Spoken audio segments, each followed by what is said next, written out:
जरांगे पाटलांच्या विरोधात तुम्ही अवश्य बोलावं, आम्हाला त्याचा काहीच प्रॉब्लेम नाही आणि त्याचा जरांगे पाटलांना काही फरकही पडत नाही। पण त्याआधी तुम्ही स्वतः किती धुतल्या तांदळाचे आहेत ना हे बघा।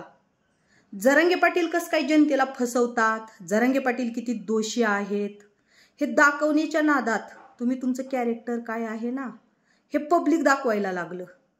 पब्लिक म्हणजे कोण माहिती आहे? तुमच्या घरामध्ये किंवा तुमच्या नातेवाईकात तुमचं वागणं कसं आहे, तुमच्या स्वतःचेच नातेवाईक तुम्हाला नावं ठेवतात, तुम्ही त्या नातेवाईकाला शिवाय देतात। ते सोडा, नातेवाईक असतातच उन्हीची वाटकरी, काही वेळा समजू शकतो आपण, नातेवाईक असतातच उन्हीची वाटकरी, काहीच हरकत नाही। मग ज्या जरांगे पाटलांना तुम्ही दोषी म्हणताय ना, तर एक विचार करा, त्यांच्या मागे एवढं पब्लिक आहे, त्या पब्लिकला कधीच जरांगे पाटील दोषी दिसले नाहीत, फक्त ते तुम्हाला दोषी दिसतात। ह्याच्या आधी पण मी एक गोष्ट सांगितली होती, परत एकदा सांगते। एकदा देवानं अर्जुनाला पृथ्वीवर पाठवलं आणि अर्जुनाला सांगितलं, अर्जुना जा बाबा पृथ्वीवर बघ सगळ्यात वाईट व्यक्ती कोण आहे। अर्जुनानं पृथ्वीवर आला, बघितलं, वापस देवाकडे गेला आणि देवाला सांगितलं, देवा पृथ्वीवर एकही माणूस वाईट नाही, सगळे चांगले आहेत। का तर अर्जुनाचा बघण्याचा दृष्टिकोन चांगला होता। आणि त्याच ठिकाणी देवानं दुर्योधनाला पृथ्वीवर पाठवलं की दुर्योधना जा बाबा पृथ्वीवर बघ चांगला माणूस कोण आहे। दुर्योधन हे आला, पृथ्वीवर बघितलं, वापस देवाकडे गेला आणि देवाला सांगितलं, देवा पृथ्वीवर एकही चांगला माणूस नाही। याचं कारण दुर्योधनाचा बघण्याचा दृष्टिकोन वाईट होता। दुर्योधन वाईट होता, दुर्योधनाला सगळेच वाईट दिसले। आता जे काही सोशल मीडियावर चाललेलं आहे ना, सोशल मीडियावर जे काही सत्य बाहेर आले त्याच्यातून हेच दिसतं की तुमच्या आयुष्यामध्ये जी येणारे काही लोक आहेत ना, तुम्ही त्या सगळ्याच लोकांना वाईट म्हणताय आणि मीच किती चांगली किंवा चांगला आहे हे दाखवण्याचा प्रयत्न करताय। आणि तुम्ही जरांगे पाटील कसे वाईट आहेत, जरांगे पाटील कसे वाईट आहेत हे दाखवण्याच्या नादामध्ये जे काही सोशल मीडियामध्ये घडायला लागलं ना आता सध्या, त्याच्यात तर हे सरळच दिसून यायला लागले पब्लिकला की जे जरांगे पाटलांविषयी भुंकणारे लोक ते किती वाईट आहेत हे सिद्ध व्हायला लागलेलं आहे। आता काही लोक म्हणतील की ताई तुम्ही डायरेक्ट नाव घेऊन बोला, तुम्ही कुणाविषयी बोलताय नाव घेऊन बोला। तर मला ती नाव घेऊन बोलायची गरज नाही, कारण हेच लक्षातच येते सगळीच्या, हे सगळेच्या लक्षात येतं। आणि विषय कसा असतो की आपल्या भारत देशाला संविधान लागू आहे, कायदे कानून असतात, त्यामुळं आपण तडक कुणाचं नाव घेणं हे चुकीचं आहे। तडक कुणाचं नाव घेणं हे चुकीचं आहे। समजणे वालों को इशारा काफी है असं म्हणलं जातं। आता जरांगे पाटील जेव्हा सोशल मीडियावर बोलायला लागले किंवा हे जी मीडियावाले आहेत जरांगे पाटलांवर कॅमेरे टाकले आणि जर जरांगे पाटील बोलायला लागले, जरांगे पाटील हिंदीतून जरी बोलायला लागले तरी काही जे आहेत भुंकणारे लोक त्यांनी जरांगे पाटलांच्या हिंदीवर पण टीका केली आणि त्याच्यावर नावं ठेवली की ह्याला नीट हिंदी पण येत नाही। त्याचे एक कारण सांगते, जो महाराष्ट्रात जन्माला आला, जो मराठी मातीत जन्माला आला, जो शेतात रानात काम करणाऱ्यांचं जी लेकरू आहे, मग ती वकील डॉक्टर कुणीही होऊ देत ती लेकरू, पण त्या लेकरालाही व्यवस्थित हिंदी येत नाही, तो कितीही मोठ्या हुद्द्यावर जाऊ देत। का तर त्याचा जन्म मराठी मातीत झालेला आहे, त्याची मातृभाषा मराठी आहे, लहानपणापासून तो मराठी बोललेला असतो। आणि हे जी पुस्तकातून वाचलेलं बोललेलं किंवा इतरांनी ऐकलेली जी हिंदी असती त्याच्यात आणि एक मराठी माणसाच्या हिंदीत जमीन आसमानाचा फरक असतो। आता आम्हाला पण व्यवस्थित हिंदी जमत नाही, जे ओरिजिनल हिंदी बोलणारे आहेत ते आमच्यावर पण हसतात, आम्हाला राग नाही येत त्याचा, कारण आमची आहेच गुलाबी हिंदी, कारण आम्ही गोरगरीब शेतकऱ्याच्या कुटुंबात जन्म घेतलेला आहे, गोरगरिबाच्या कुटुंबात जन्म घेतलेला आहे। आमच्या लहानपणी जास्त हिंदी चालत नव्हती, आता हिंदी कुठं कुठं बोलायला लागलं तर आम्ही अडकतोयच हिंदी बोलताना, काही शब्द आम्हाला येतच नाहीत हिंदीतले। पण हे भुंकणारे लोक ना त्याची कॉमेडी बनवण्यापेक्षा सांगतात की तो असा बोलला तसं बोलला, त्याच्यावर पण टीका। आता काल तो ज्ञानदा, लॉकडाऊनच्या पिरियडमध्ये ज्ञानदाचा जास्त प्रचार होता, तिनं मुलाखत घेत होती, मग मुलाखत घेताना जरांगे पाटील काय वेगळं बोलले असतील, झालं त्याच्यावर पण टीका। त्याला बोललेलं त्याला बोलता तरी येत होतं का, आणि त्याला सांगता तरी येत होतं का, नामकन टमकन। अहो जरांगे पाटलांचं सोडा, तुम्ही स्वतः काय आहेत हे बघा। आम्ही ह्याच्या आधी पण सांगितलं की आपण ज्या वेळेला दुसरीकडे एक बोट दाखवतो तेव्हा स्वतःच्याच हाताच्या 5 बोटांपैकी 4 बोट हे स्वतःला विचारतात की तू दुसऱ्याला एक बोट दाखवती किंवा दाखवतोस, तू स्वतः किती सुज्ञ आहेस, तू स्वतः किती धुतल्या तांदळाचे आहेस। तुमचं असं काम झालं, मी नाही त्यातली कडीला वाटली। आम्ही जी सोशल मीडियावर ऐकलं बघितलं, आम्ही पण ह्याच्यावरूनच बोलायला लागलो बरं का। आणि आयुष्यामध्ये आत्तापर्यंत जरांगे पाटलांनी कधीच कुणाला म्हणले नाहीत की माझी तारीफ करा किंवा माझं कौतुक करा. आता मला काय व्हायले माहितीये का, काही माझ्या शब्दात हिंदी येतं बरं का. आता ही तारीफ म्हणजे मराठी शुद्ध भाषेत स्तुती करा, पण ते चुकून, कारण आमच्या भाषेची सगळी वाट लागलेली आहे, मिस्टेक झालेली आहे. कारण जन्म लातूरकड, सासर धाराशिवकड, राहायला आलोत पुण्यात. 3 तिगाडन काम बिगाडं झाले आमच्या भाषेचं सगळं. ना आमची नीट पुणेरी भाषा नाही, ना लातुरी नाही, ना धाराशिवी नाही, ना सोलापुरी नाही. सगळ्या भाषेचीच वाट लागली, सगळी मिसळच झालेली आहे. त्यामुळं आता आणि काही जी लोक असतात टीका करणारे ते आमच्या बी भाषेवर करतील. ह्यांना नीट बोलायला तरी येतं का? जाऊ देत. कारण कसं आहे, टीका करणारे लोक, त्यांना एक अक्कल नाही हो. आपण इतरांवर टीका करतो तेव्हा आपण स्वतःत बदल करणं गरजेचं आहे. स्वतः आधी सभ्य असणं गरजेचं आहे. स्वतः आधी सुज्ञ असणं गरजेचं आहे. तुमच्या लाईफमध्ये एखादा मित्र मैत्रीण सुद्धा आली किंवा काय म्हणतात ना, नातेवाईक असतील, तर तुमचं त्यांच्याशी पटलं नाही, तुम्ही किती विश्वासघाती आहेत ही ती लोक तुमच्या आयुष्यात 15 दिवस महिनाभर आली की लगेच ते लोक सांगतात की बाबा तुम्ही विश्वासघातकी आहेत.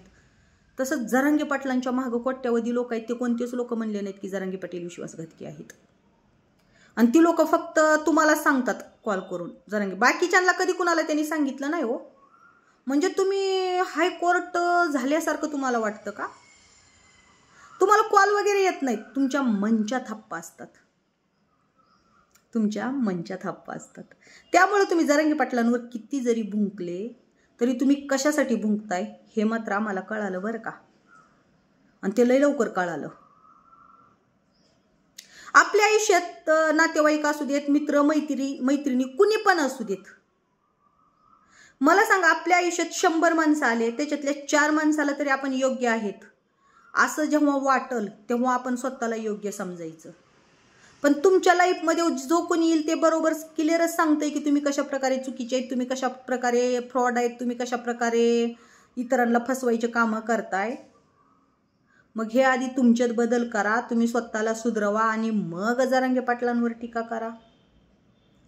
कारण जरांगे पाटलांच्या आयुष्यामध्ये कोट्यावधी लोक, म्हणजे कोट्यावधी घरातले लोक आले तरी जरांगे पाटील चुकीचे आहेत असं त्या लोकांना कधी वाटलं नाही. आणि दुसरी गोष्ट म्हणजे एक महत्त्वाचं सांगते बरं का, जरांगे पाटलांनी कधीच कुणाला स्क्रिप्ट दिल्या नाहीत बरं का की माझी तारीफ करा, किंवा कधीच कुणाला लिंक पण दिल्या नाहीत की माझी तारीफ करा, किंवा माझ्यावर असं कोण बोलतं. ही सिद्धच नाही झालेलं आत्तापर्यंत. ही सिद्ध नाही झालेलं की जरांगे पाटलांनी स्वतःहून कुणाला तरी सांगितलंय की अशी लेडीज असेल, पुरुष असेल, असे व्यक्ती माझ्यावर वाईट बोलतात आणि तुम्ही त्यांना भांडा, किंवा तुम्ही त्यांच्यावर व्हिडिओ बनवा, किंवा तुम्ही त्यांच्यावर सोशल मीडियावर बोला. कधीच नाही. आम्ही जी जरांगे पाटलांची साईट घेऊन बोलतोय ना, तर आम्ही सच्चे समर्थक आहेत त्यांचे, आम्ही सच्चे चाहते आहेत. आणि आम्हाला हेही माहिती आहे की जरांगे पाटील चुकीचे नाहीत, म्हणून आम्ही त्यांची साईट घेऊन बोलताय. पण स्वतःच्या डोळ्यावर कसं असतंय, खोट्याची काळी पट्टी बांधायची, स्वतःच्या डोळ्यावर खोट्याचं पांघरून, स्वतःच्या चेहऱ्यावर खोट्याचं पांघरून घालायचं की आपला खरा चेहरा दिसू नये म्हणून.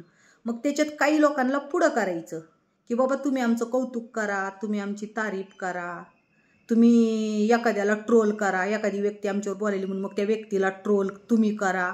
असं इतरांच्या खांद्यावर बंदूक ठेवून चालणं हे जास्त दिवस टिकत नसतं बरं का. कारण ते कधी ना कधी उघडकीस येतं, आणि जेव्हा ते उघडकीस येतं तेव्हा तुम्हाला त्याचं काहीही वाटत नाही, कारण वाटण्यासारखं तुमच्याकडं नाहीच. माणसाला वाईट कधी वाटत असतं की बाबा आपण चुकीचं वागलेलं सगळं समोर येईल, तर त्या माणसाला थोडा तरी स्वाभिमान असेल तर. पण तुमच्याकडं स्वाभिमान असण्यापेक्षा तुम्ही त्या सगळ्या गोष्टी मग रोडून जिरवताय. जेव्हा समाजाच्या समोर तुमचा खरा चेहरा दिसतो ना, तेव्हा तुम्ही रोडून जिरवताय की नाही नाही नाही नाही नाही आम्ही खूप सभ्य आहोत, पण ही जनता, ही पब्लिक किंवा जे काही माझ्या विरोधातले आहेत तेच आम्हाला बदनाम करतात आणि ट्रोल करतात.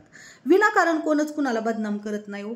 आता एक साधी गोष्ट सांगते, आता माझ्या बाबतीत तर सरळ काही जणांच्या विषयी बरं का, माझ्या बाबतीत तर सरळ उघड झालं की माझ्यावर बोलण्यासाठी सांगितलं गेलं, आम्ही स्वतःहून नाही बोललो, सांगितलं गेलं म्हणून बोललो. हां, मान्य आहे, बोलणाऱ्याने विचार करायला पाहिजे, ठीक आहे, पण सांगणाऱ्याला ही कळलं नाही का, उद्या बोलणाऱ्याला सुद्धा आपण ज्याला सांगतोय की त्या व्यक्तीविषयी बोला, पण ज्याला सांगतोय ह्या व्यक्तीला जर आपला चेहरा खरा काय आहे ही कळल्यानंतर तो व्यक्ती कधी ना कधी बोलून दाखवणार आहे की मी बोलणारच नव्हतो किंवा नव्हते, समोरच्यानं सांगितल्यामुळं मी बोललो. त्यावेळेला तुमची जनतेमध्ये काय किंमत राहणार आहे हे तुम्हाला कळणं गरजेचं होतं. पण असो, मला फक्त जनतेला सांगायचंय बरं का, मला ही कुणाला राय नव्हती द्यायची. मला एक फक्त जनतेला सांगायचंय की गाढवानं किती जरी घोड्याचं काताड्याचं जी मुक किंवा गाढवानं किती जरी घोड्याचा मुखवटा लावून चालण्याचा प्रयत्न केला ना, तर गाढव घोड्यासारखं पळू शकत नाही. तसंच जरांगे पाटील एक कसं संघर्ष योद्धे आहेत, ती सूर्य आहे. असे काळे ढग किती जरी आले ना पुढं तर ती डगमगत नाहीत, त्यांचं कार्य ते चालूच ठेवतात बरं का. पण तुमचा मात्र खरा चेहरा हा समाजाच्या समोर यायला लागलेला आहे. तुम्ही प्रयत्नात गेलेत जरांगे पाटलाला फसवण्याच्या नादात, कुठल्या तरी आरोपाखाली असे आहेत तसे आहेत म्हणून सांगण्याच्या ह्याच्यात. पण ह्या सगळ्या कुटाने तुम्ही तुमचा चेहरा लपवायचाच विसरून गेलेत. ही सगळं करण्याच्या प्रयत्नात स्वतःचा चेहरा लपवायचा, कारण इतके दिवस लपवलेला चेहरा आता लागला उघडकीस यायला. ठीक आहे ना, कसं असतंय आपल्या आयुष्यामध्ये, मी काय म्हणलं नातेवाईक असतातच पाय ओढायला, चला ठीक आहे नातेवाईकाचा विषय सोडा, पण मैत्री ही निकळ असती ना. म्हणजे तुमच्या आयुष्यात येणारा प्रत्येक व्यक्ती चुकीचा असं जर घडत असेल तर मग मी काय म्हणलं पहिलंच की आपल्या आयुष्यात जर 100 व्यक्ती आले तर 100 व्यक्तीपैकी 10 व्यक्ती तरी आपल्या साईडकडून पाहिजे. पण त्या 10 व्यक्तीला आपण पैसे देऊन बोलायला लावायचं किंवा त्या 10 व्यक्तीला मैत्रीचं नाटक किंवा प्रेमाचं नाटक किंवा जवळचं आहे म्हणून ही नाटक करून बोलायला लावायचं. आणि ज्या वेळेला त्या व्यक्तीच्या लक्षात आलं ना की हे सगळं नाटक होता, त्यावेळेला ती व्यक्ती नाही सांगणार का? त्यावेळेला तो व्यक्ती खरा चेहरा काय आहे हे दाखवून द्यायला वेळ नाही लावणार. कारण ह्या समाजामध्ये खरे व्यक्ती पण आहेत बरं का, काही खरे व्यक्ती पण आहेत जी रोखठोक बोलणारे, जेव्हा त्यांच्या लक्षात सत्याची बाजू घेणारे व्यक्ती आहेत, त्यांच्या लक्षात आलं ना सत्य काय की ती व्यक्ती बरोबर बाजूला सरकतात की नको बाबा, कोणतरी कुणावर अन्याय करतंय ना तर आपण त्या अन्यायात नको सपोर्ट करायला, आपण सत्याच्या मार्गाने चालायचंय म्हणून सरकणारे व्यक्ती आहेत. ना अशा व्यक्तीचा खरंच गर्व वाटतो बरं का. म्हणून ना परत एकदा सांगते, जरांगे पाटील कसे चुकीचे आहेत काय आहेत त्यांच्या नावानं रोज ओरडत बसण्यापेक्षा तुम्ही स्वतः आधी सुधारायचा प्रयत्न करा, स्वतःत आधी बदल घडवा आणि मग लोकाला नावं ठेवा. जरांगे पाटील ह्याच्या आधी मी एक व्हिडिओ टाकला होता, उगं नवं माय जरांगे पाटील एक वाघ आहेत. त्यामुळं असे किती जरी शेळ्या मेंढरं पुढं आले ना तरी ना ती झडपही घालत नाहीत ना ती त्यांना भेटही नाहीत. जरांगे पाटलांचा तुमच्यासारख्या खेकडेनी किती जरी पाय वाढायचा प्रयत्न केला ना तर ह्याचा काही परिणाम होणार नाही जास्त, खरंच नाही होणार. त्यामुळं आधी पहिलं तुम्ही सुधरा, कारण तुमची ठीक आहे तुम्ही दाखवून देताय ना की जरांगे पाटील कसा दोषी आहे, पुरावे तर कुठलेच नाहीत, फक्त एक तुमच्या तोंडाच्या वापा घालवायले की जरांगे पाटील वाईट आहे, जरांगे पाटील असा आहे. पण जरा तुमच्या वापा तोंडाच्या घालवत असताना पब्लिक, कारण मी फेसबुकला पण बघितलं होतं बरं का, जे जरांगे पाटलांच्या विरोधात भुंकणारे लोक आहेत ना, मी पहिलंच काय म्हणलं की मी व्हिडिओला व्ह्यूज किती आलेत ही कधीच बघत नाही, पण त्याला येणाऱ्या लाईक आणि कमेंट बघत असते की जेव्हा आपण आपलं मत मांडतोय तर आपलं मत किती लोकांना पटतं. आपल्या खाली येणाऱ्या कमेंट आहेत ना त्या कमेंटवरून पण कळतं की आपलं मत किती लोकांना पटतं. मग मी फेसबुकला पण कमेंट बघते, यूट्यूबला पण कमेंट बघते. ठीक आहे तुम्ही कमेंट ऑफ करून बोलताय, ठीक आहे काहीच हरकत नाही, बोला, पण आधी तुम्ही सुधारण्याची गरज आहे, तुम्ही सुधरा. कारण कसं असतंय एकदा वेळ निघून गेली की पश्चातापाशिवाय काहीच नसतं पुन्हा. म्हणून परत एकदा सांगते तुम्ही सुधरा.